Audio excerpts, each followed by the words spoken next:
The Restoration of the World by Benjamin Krem's Master.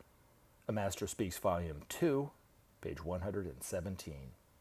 From almost every point of view, the situation facing men everywhere grows daily more painful.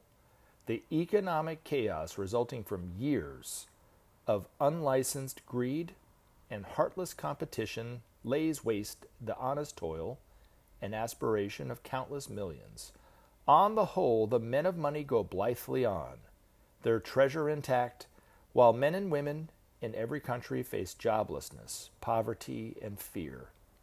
More accurate readings of climate changes show men how close this planet is to irreversible calamity, and alarm bells sound loudly on many political fronts, raising to new levels the factor of stress. How much more of this tension can humanity bear? For how long will men accept mildly their fate? Desperate men do desperate deeds, and already in their minds, if not yet in their actions, many contemplate revolution. Behind the scenes, Maitreya watches carefully these happenings and gives succor wherever the law allows. He waits patiently for the buildup of response to the sign of his emergence, the star-like luminary of brilliant power, on which many now gaze and wonder and even love.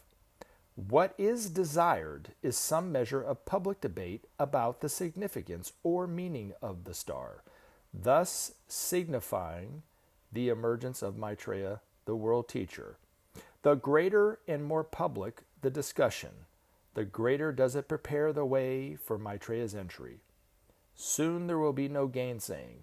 Very soon, Venus will move beyond the sight of men, and so leave the platform of the heavens open to the star. Then there will be no doubt that the star is there for all to see. If sufficient discussion can be fostered on the various media and internet, it will not be long until men see and hear Maitreya speak. He will not be so called that men can judge his ideas rather than his status. As the economic crisis deepens, a singular reaction is appearing in many countries.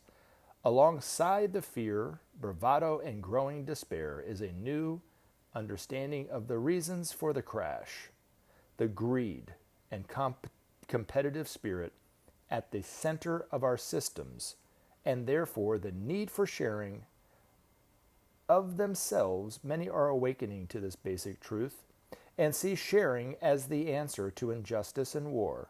Thus are many ready for Maitreya's call. The realization will grow as the crisis bites deeper and deeper into the shaky fabric of the outworn forms and structures that no longer work, can never be made to work for long. When Maitreya speaks, he will show that this is so, that the world is ready for the adoption of new and better forms, based on the true needs of the peoples everywhere. His is the task to focus and strengthen this growing realization of the oneness and unity of men, of their mutual dependence and awakening divinity. Thus will Maitreya and humanity work together for the restoration of this world.